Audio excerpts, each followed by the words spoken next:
अब जैसे आज तुम्हारी पीढ़ी है, आज के टाइम में भी बहुत कुछ सीखने को है। अभी ये आईआईटी वाला लड़का है ना, आईआईटी बाबा के नाम से। जैसे तुम अगर इसको देख रहे हो, धीरे धीरे बेटा इस पे ना एक दुख आने लग गया। जैसे मैं इसको शुरू में देख रही, मुझे लगा वैसे ही कोई लड़का होगा, लेकिन मुझे लगता था कुछ तो गड़बड़ है। ऐसा कोई भी एकदम भगवान की तरफ कोई नहीं चलता बेटा, हम सब सांसारिक हैं। सबको अच्छा लगता है मेरा एक सुंदर सा परिवार हो, मेरे माँ बाप हो, मेरे भाई बहन हो, मेरा कोई हस्बैंड वाइफ बच्चे, अपना परिवार, सबको अच्छी लगती हैं चीजें। उस लड़के का कल एक इंटरव्यू था, वो बहुत अच्छा है, देखने लायक है। वो सबके साथ तो मस्ती मजे कर रहा है, वो खुद भी इनके साथ, मीडिया वो जानता है ये बेवकूफ लोग हैं, वो भी मजे कर रहा है। इक्के दुक्के ने क्वेश्चन ठीक पूछे, उसने आंसर भी ठीक दिए। और उसकी एक क्लिपिंग कल मैंने देखी, वो 5 मिनट भर की, उसमें समझ में आया कि ये लड़का ऐसा क्यों बन गया। उसके साथ बचपन से बहुत उसने ना, जैसे ये ह्यूमन बीइंग हम लोग हैं, तो मन में सबके में इमोशंस होते हैं।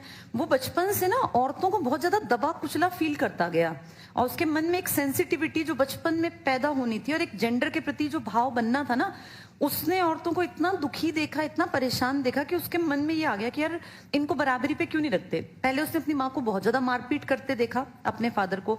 जैसे आज उसके पिताजी 70 साल के हैं, कल मैं उनका इंटरव्यू भी देख रही थी, 70 साल के हैं। और उनसे जब पूछा गया कि भाई क्या आपके घर का माहौल ऐसा था जैसा लड़का बता रहा है, तो उसने कहा मैं झूठ नहीं बोलता, हमारे घर में कमी थी।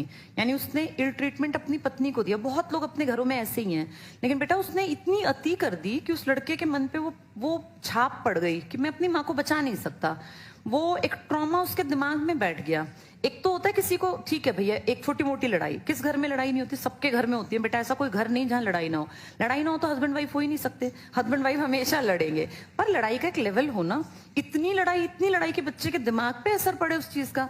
फिर वहां से जब वो बड़ा हुआ तो उसने अपनी कल वो कहानी बताई, जो लड़की उसको वहां आईआईटी में मिली, उसके साथ भी कुछ ऐसा ही उसने सुना कि उसका कोई बचपन में रेप केस था उसके साथ। और फिर जब वो बड़ी हुई, इसने तो शादी की नहीं उससे, उसने जहां शादी की वहां उसकी नहीं निभी। तो उसने कई, उसकी लाइफ में 3-4 महिलाएं जो थी ना, उसकी माँ से लेके, बहन से लेके, उसकी गर्लफ्रेंड तक, उन सबकी लाइफ बहुत कष्टमय थी, बहुत परेशानी की थी। तो उसके मन में क्या हुआ कि मैं कुछ भी नहीं कर सकता, अपने इतनी क्लोज जो मेरे आसपास महिलाएं हैं, मैं इनके लिए कुछ नहीं कर पा रहा। और वो इतना ज्यादा अपने आप को असहाय फील करने लगा कि उसको अपने आप से मतलब नफरत होने लगी कि वहां मेरी माँ जब इतनी पिटती थी तब मैं कुछ नहीं कर पाया, अब मेरी जो गर्लफ्रेंड है उसके साथ उसका हस्बैंड इल ट्रीटमेंट कर रहा है, मैं वहां कुछ नहीं कर पाया। तो इन सब चीजों ने ना उसके मन में एक नेगेटिविटी डाल दी। और आदमी क्या करता है, उसको सबसे ज्यादा इजीली अवेलेबल भगवान है बेटा, क्योंकि आप रात में 2 बजे उठोगे तो भी भगवान अवेलेबल है, आप सुबह 4 बजे उठोगे तब भी भगवान सर्वव्यापी है, हर आदमी के लिए हर घड़ी अवेलेबल है। लास्ट में आदमी को लगता है कि मेरा एस्केप कहाँ है, मैं कहाँ जाऊं, तो फिर उसको भगवान दिखता है। जैसे ये बहुत काबिल और बहुत अच्छा लड़का बन सकता था, बहुत अच्छा बाप बन सकता था, बहुत अच्छा पति बन सकता था, बहुत अच्छा बेटा बन सकता था। कैलिबर कितना ज्यादा बेटा, हम तो धूल की कण हैं, जितनी उसने पढ़ाई की हमें कुछ भी नहीं आता। उसने, हम मुझसे भी ज्यादा, मैं तो कुछ भी नहीं हूँ। उसकी बातें सुन के लगता है इसने कितना तो हिस्ट्री को पढ़ लिया। उसने नेपोलियन बोनापार्ट, पता नहीं क्या क्या पढ़ डाला, हिस्ट्री को लेके, फिजिक्स को लेके, एरोस्पेस इंजीनियरिंग। बेटा इनमें बेसिक चीज भी ना आए हम जैसों को समझ, जो चीजें उसने पढ़ के छोड़ दी। तो कितना ब्रिलियंट लड़का था, लेकिन आज क्या है, आज गलत रास्ते पर, गलत इन द सेंस, ठीक है भगवान का रास्ता बहुत अच्छा है, ये कहने में अच्छा लगता है। अपने बेटे को कोई कह के दिखाया कि मैं अपने बेटे को ऐसा चाहता हूँ बनाना, कोई नहीं चाहता बेटा।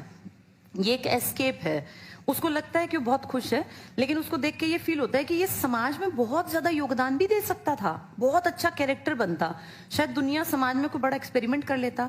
लेकिन वो सब इतनी नेगेटिविटी से घिर गया, इतनी उसने दुख कष्ट देखे। अब उसकी हैबिट देखी, उसने अपने एक हाथ के नाखून बढ़ा रखे हैं, तो उससे पूछा भाई ये तूने क्यों बढ़ा रखे हैं, और कल परसों तो मांग में सिंदूर भर रखा था। तो पूरा उससे पूछा, बोला मैं फील करना चाहता हूँ कि लड़कियां कितनी मतलब सेंसिटिव होती हैं। तो उस आदमी के अंदर बहुत ज्यादा एक छोटा बच्चा मासूम सा, जो बचपन में ही मार दिया, और उसको सच में बहुत ज्यादा केयर, बहुत ज्यादा प्यार और बहुत अच्छे माहौल की जरूरत थी, जो किसी ने समझी नहीं, जिसके चलते आज वो, ठीक है भगवान का रास्ता होना चाहिए, पर बेटा जो वो जिंदगी जी रहा है, बहुत लोग कह रहे नहीं अच्छा है भक्त बन गया, ठीक है, लेकिन ये देखो वो कितना कुछ अच्छा बेहतर करके चला जाता इस दुनिया समाज के लिए, वो सब रह गया। तो ये जो किस्से हैं ना, जैसे उस टाइम पे नल दमयंती से सीखते थे लोग, प्रहलाद के किस्से से सीखते थे, अब भी हमें सीखना है इस लड़के से, जो आज सबसे बड़ा ये टॉक ऑफ द टाउन है आज की डेट में, सबसे ज्यादा लोग जो बात कर रहे हैं इसी के बारे में ना, सबसे ज्यादा न्यूज में चल रहा है। इससे ये सीखना है कि अपने घर का माहौल इतना अच्छा रखना चाहिए कि हमारे बच्चों पे उसका बहुत ज्यादा गलत असर ना पड़े। अगर आप अपने घर में एक अच्छा माहौल नहीं दे सकते तो फिर ये सोच के चलना चाहिए कि कल को बुढ़ापे में ये एक्सपेक्ट करोगे बच्चा मेरे लिए कुछ करेगा, तो कुछ नहीं कर सकता वो, क्योंकि तुमने उसकी बुद्धि का विकास ही नहीं होने दिया। उसके फादर का कल बयान था, कल उनसे बातचीत कर रहे थे, तो उसने क्या कहा कि मेरी सब प्रॉपर्टी इसी की है, मैं अपने बच्चे का भाई मैं क्या करूंगा। अब वो आदमी 70 साल का है, उसकी बेटी एक कनाडा में अपना वहीं पर रह रही है, और ये एक इकलौता बेटा। अब ध्यान से देखो तो संपत्ति का करेगा क्या? जिस दिन वो पिता चले गए संपत्ति बेकार, पता नहीं कौन इसका मालिक बनेगा। यानी ये सब चीजें छोड़ देनी चाहिए। किसी भी चीज का लालच मत करो। अगर बात आपके परिवार पर आती है तो हर चीज छोटी है, हर चीज फीकी है, बट अब बेजान है। ये संपत्ति, ये घर कुछ काम नहीं आने। एक बहुत छोटा सा परिवार हो और चाहे वो 20-30 हजार रुपए कमाते हो, लेकिन बच्चे के दिमाग पे प्रेशर नहीं होना चाहिए। वो बच्चा फ्रीडम से पले बढ़े, उसके ऊपर ये ना हो कि तुझे ये करना है, तुझे करना है। अगर ये लड़का कहीं 50,000 रुपए कमा रहा होता, अच्छी अपनी शादी करता, बढ़िया घर बार में रहता, खुशी से जिंदगी काटता, तो ज्यादा बढ़िया रहता ना। इतना ब्रिलियंट बन के कितने दुख इसने, कितने कष्ट सहे। उनकी शुरुआत कहीं ना कहीं इसके घर से थी। ये एक लेसन है पूरे इंडिया के लिए, पर हमारे देश में ना इस बात को समझते नहीं है लोग। इससे ये सीखना है कि ब्रिलियंट दिमाग भी खत्म कर देते हैं माँ बाप अपनी लड़ाई के बीच में। लड़ाई सबकी होती है, ऐसा हो नहीं सकता कि हम लड़े ना इंसान, लेकिन लड़ाई का एक लेवल रखो, बच्चे के लिए वो ट्रॉमेटिक एक्सपीरियंस ना हो। चाहे वो लड़ाई हस्बैंड वाइफ की हो, वो लड़ाई घर में माँ बेटे की हो, चाहे वो लड़ाई भाई भाई की हो, या पत्नी की और देवरानी जो है, किसी की भी लड़ाई हो। बेटा, लड़ाई इतनी नहीं होनी चाहिए कि बच्चे के लिए वो ट्रॉमा बन जाए। तो ये हमें ध्यान रखना है, इससे ये सीख लेनी चाहिए। ऐसे ऐसे खूबसूरत जिनका जीवन हो सकता था वो बर्बाद हो गए। आज सब बातें कर रहे हैं क्योंकि कुंभ चल रहा है। आज से 6 महीने बाद किसी को याद भी नहीं रहेगा कौन आया IITN, लेकिन उस लड़के की जिंदगी तो बर्बाद हो गई ना। उसके फादर उन जमीनों का, प्लॉट का, पैसे का क्या करेंगे अब? वो सब वेस्ट है। उससे बहुत बढ़िया होता माहौल अच्छा दे देते, चाहे उसको ना भेजते IIT मुंबई, यहीं कहीं पढ़ लेता, एक अच्छी जिंदगी तो बसर कर लेता, इतना बुरा हाल ना होता। तो ये चीजें ना अभी भी हमें सीखनी है।